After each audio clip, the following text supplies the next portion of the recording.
Phu Quoc recent വിയറ്റ്നാമിലെ ഫൂക്കോക്കിലേക്കാണ് trip പോയി. അതിനുശേഷം എൻ്റെ DMൽ ഒരുപാട് എൻക്വയറീസ് വന്നു എങ്ങനെയാണ് ബഡ്ജറ്റ് ഫ്രീ ആയിട്ട് ട്രിപ്പ് പോലെ ചോദിച്ചിട്ട്. So this is the ultimate budget breakdown for U.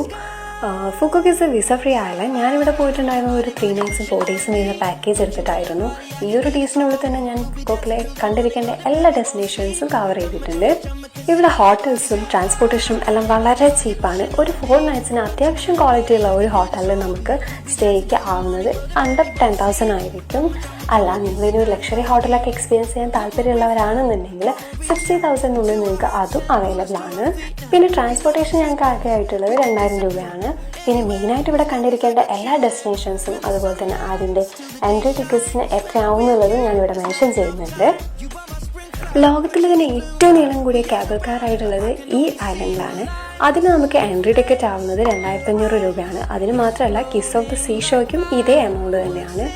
പിന്നെ അവിടെ മെയിനായിട്ട് കണ്ടിരിക്കേണ്ട ഒരു സ്ഥലമാണ് വിൻപേൾ പാർക്ക്, അതുപോലെ തന്നെ സഫാരി വേൾഡ്. ഇതിന് രണ്ടിനും കൂടെ നമുക്കാവുന്നത് 5,000 രൂപയാണ്.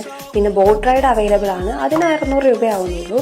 പിന്നെ ഗ്രാൻഡ് വേൾഡ് ടൂർ ഉണ്ട്, ഇത് നമുക്ക് ഫ്രീ എൻട്രി ആണ്. ഇങ്ങനെ കാണാനും ആസ്വദിക്കാനൊക്കെ ഒരുപാടുള്ള ഒരു ഡെസ്റ്റിനേഷനാണ് ഈ ഫൂക്കോക്ക് ഐലൻഡ് എന്ന് പറയുന്നത്. ഇങ്ങനെ കാണാനും ആസ്വദിക്കാനും ഒരുപാടുള്ള ഈ ഒരു ഡെസ്റ്റിനേഷൻ കവർ ചെയ്യാൻ എനിക്കാകെ ആയിട്ടുള്ളത് 26,000 രൂപയാണ്. ഞാൻ എടുത്തിട്ടുള്ള ഈ ഒരു പാക്കേജിൻ്റെ കൂടുതൽ ഡീറ്റെയിൽസ് അറിയാൻ നിങ്ങൾക്ക് താല്പര്യമുണ്ടെന്നുണ്ടെങ്കിൽ താഴെ കാണുന്ന നമ്പറിൽ കോൺടാക്ട് ചെയ്യുക.